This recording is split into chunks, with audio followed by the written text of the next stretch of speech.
Frankenstein, or the modern Prometheus. The story begins in the land of ice and snow. Despite the mist and fog, you can see a ship surrounded by ice. It is trying to find a passage as near the North Pole as possible, an attempt to do something which has never been done before. This story is unique in the history of literature. The young captain, Robert Walton, and his crew see a gigantic figure racing across the ice on a sledge pulled by dogs. And then, the following morning, another man, almost dead, his limbs almost frozen. The young captain begins to write letters back to his sister, telling her the story of this stranger who recovers enough to tell him his incredible tale. It is Victor Frankenstein, a man passionately obsessed by the wish to bestow animation upon lifeless matter. He creates a person using body parts from cemeteries and dissecting rooms. He says, "It was on a murky night in November that I first beheld the accomplishment of my toils. I gathered the instruments of life around me that I might bestow a spark of being on the inanimate thing that lay at my feet.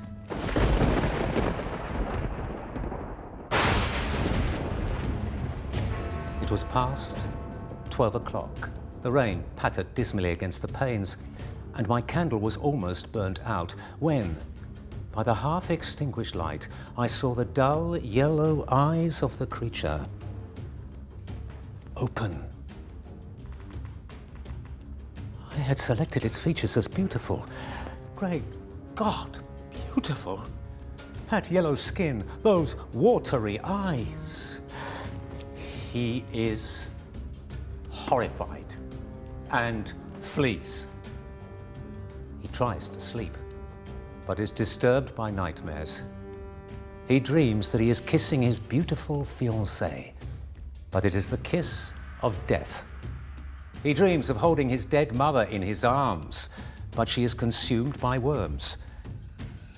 He dreams of his creature, which has become his demon. The following morning, he goes back to the laboratory, but the creature has gone.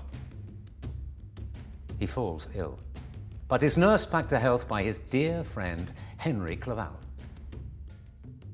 And then he receives a letter from his father saying that his younger brother has been murdered. He hurries home, but before he can arrive in a great tempest, he sees a gigantic figure, and a flash of lightning reveals his creature. He is sure that his creature has murdered his brother. Guilty for what he has done and unhappy, he goes for a long walk in the mountains. And while crossing a great glacier, he meets his creature, who tells him of its experiences after Victor Frankenstein left it. It sees a shepherd, but the shepherd flees. It tries to meet people in a village, but they drive it away. It rescues a girl from drowning, but is shot in the shoulder. It seeks refuge in a hovel, where, near a French family, it begins to listen carefully and watch, learning their language, customs, and culture.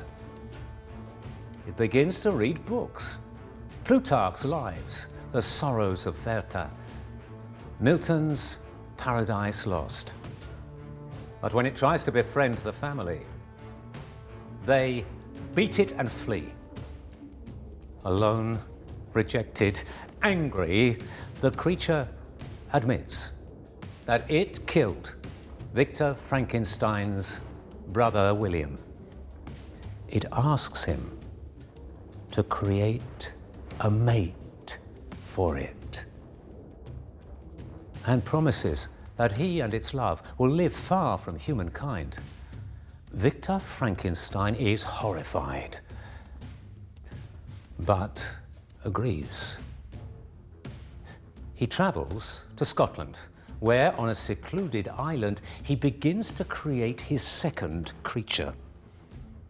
But then, seeing his demon at the window, he tears her apart and drops her in the sea.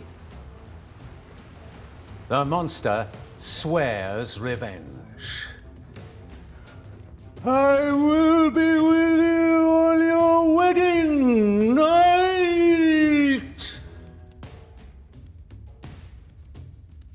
Shortly after dropping the body in the ocean, Victor Frankenstein learns that his best friend has been murdered. He is arrested for the murder, but released. And then, the living spirit of love, his newly married bride, is found strangled in her bed. He swears revenge and journeys to the land of ice and snow, where he dies on the ship.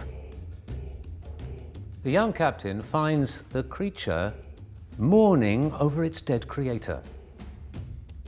And then it turns, leaps off the boat onto the ice raft which brought it hither, and, swearing to burn itself to death, is carried away by the wind and the waves into darkness and distance.